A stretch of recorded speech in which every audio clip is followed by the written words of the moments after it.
Hello हमारे YouTube family, आप लोग कैसे हो? आप लोग को हमारी तरफ से प्रणाम।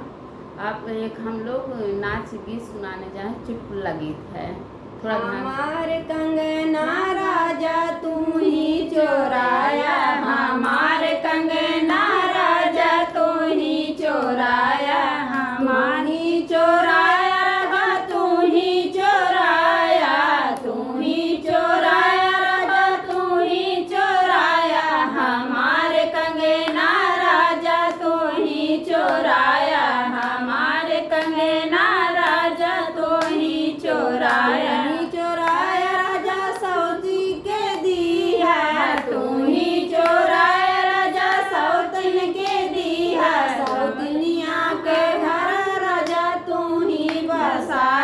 सौतनिया के घर राजा तू ही बसाया, सौतनिया के घर राजा तू ही बसाया, हमार कंगना राजा तू ही चोराया, हमार घरवा राजा तू ही चोराया, हमार घरवा राजा तू ही चोराया।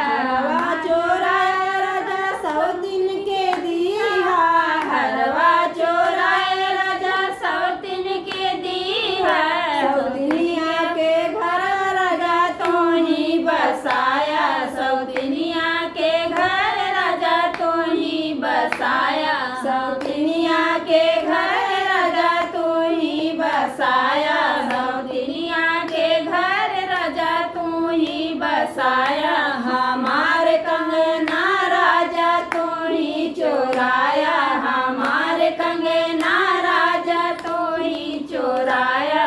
टिकवा चोराया राजा सौतिन के दिया, टिकवा चोराया राजा सौतिन के दिया, सौतनिया के घर राजा तू ही बसाया, सौतनिया के घर राजा तू ही बसाया, हमार कंगना राजा तू ही चोराया, हमार कंगना राजा तू ही चोराया।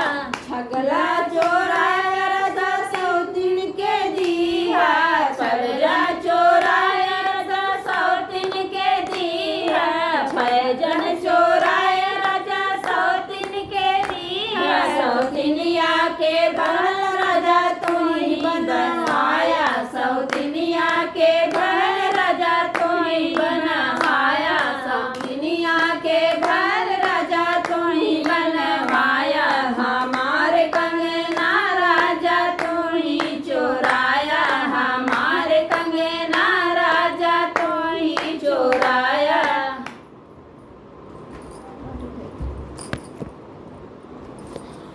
बीच जौन बेकार है ओके काट लो।